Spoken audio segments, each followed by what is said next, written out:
Welcome to Lecture 4 on Implementing Firewall Technologies. Every modern network faces a geographic problem, separating a trusted, controlled internal environment from the open, untrusted expanse of the public internet. To maintain that separation, we deploy a firewall, a hardware or software device designed to monitor and filter network traffic based on a predefined set of security rules.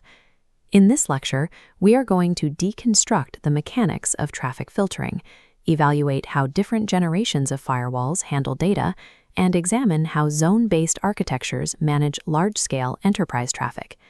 Without this central gatekeeper in place, every single endpoint on an internal network is directly exposed to external requests, exponentially increasing the total attack surface. The foundational logic behind almost all network filtering is the Access Control List, or ACL. Looking at this split-screen comparison of packet headers, we see two variations of ACLs. On the left, standard ACLs make filtering decisions based entirely on one data point, the source IP address.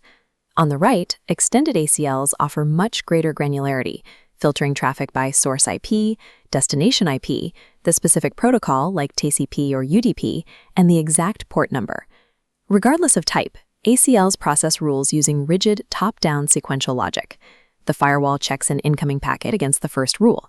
If it doesn't match, it moves to the second, where it meets the criteria and is routed through a permit gate. This is known as the first match principle.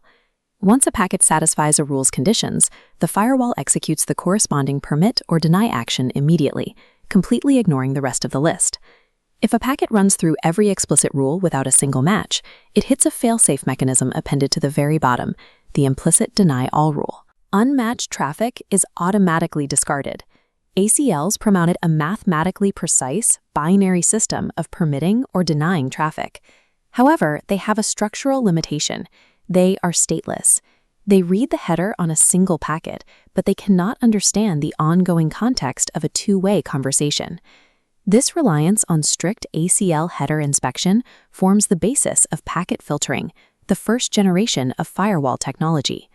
Because packet filters only read the surface-level metadata of a packet and never inspect the actual data payload, they require very little computational processing power. They operate with extremely high speed. But this speed creates a critical blind spot. Because the firewall is stateless, it evaluates every packet in total isolation. If external traffic arrives at the boundary, the packet filter has no way to verify if it is a legitimate response to an internal request or an attacker spoofing a reply to gain access. High-speed filtering becomes a security liability if the system lacks the memory to track the ongoing context of an active connection. To solve this, network engineers developed the stateful firewall, which alters how returning traffic is handled by introducing memory into the filtering process. This is achieved through a dynamic state table ledger. When an internal device sends an outbound request, the firewall logs the source, destination IP, and port. When the external server responds, the firewall cross-references the packet against this ledger. Remembering the request, it automatically permits returning traffic. For even deeper inspection, Generation 3 proxy firewalls step in as an intermediary at the application layer. Instead of just tracking the connection state, the proxy intercepts the traffic entirely, inspecting the full payload before forwarding it on, though this heavy analysis slows down network speeds.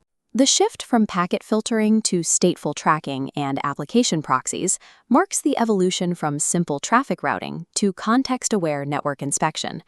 Today, the enterprise standard is the Next Generation Firewall, or NGFW. NGFWs integrate multiple security features into a single system, most notably deep packet inspection. They crack open the data payload, actively searching for known malware signatures, identifying active intrusion attempts, and analyzing specific application behaviors. This introduces an inherent engineering trade-off. As the depth and complexity of inspection increase, the hardware requires more computational resources, which impacts overall network speed. Let's visualize this trade-off on a matrix mapping security level against performance. Packet filtering shows high performance, low security. Stateful inspection balances at medium for both. Proxy firewalls deliver high security, but plummet in performance. Finally, next-generation firewalls optimize the equation, achieving very high security while sustaining medium, enterprise-viable performance. Choosing the right firewall architecture requires an exact calculation of the computational overhead the network hardware can sustain against the required security baseline. As enterprise networks scale, they outgrow simple hardware setups. Applying and updating hundreds of individual sequential ACLs across a central router with dozens of interfaces is an administrative bottleneck prone to human error. To solve this interface sprawl, modern networks deploy zone-based policy firewalls. Zone-based firewalls group multiple interfaces into single logical zones. A cluttered 10-interface setup consolidates into 3 clean zones: inside, outside, and a DMZ.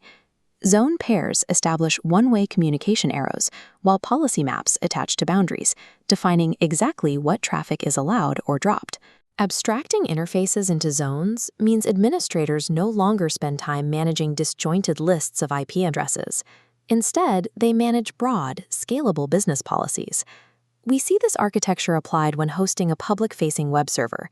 It must accept internet requests while remaining isolated from sensitive internal corporate data. By placing the server in the yellow DMZ, a specific policy map permits external requests to access it. Crucially, a second policy explicitly denies any traffic originating from the DMZ from crossing into the green internal network. If compromised, the attacker remains trapped. From the granular logic of access control lists dictating individual packet flow, to next-generation firewalls executing deep payload inspection, and finally to zone-based designs scaling those rules across the enterprise, robust network defense relies on layered systems. It requires a synchronized architecture of stateful hardware and scalable policies to maintain the network boundary.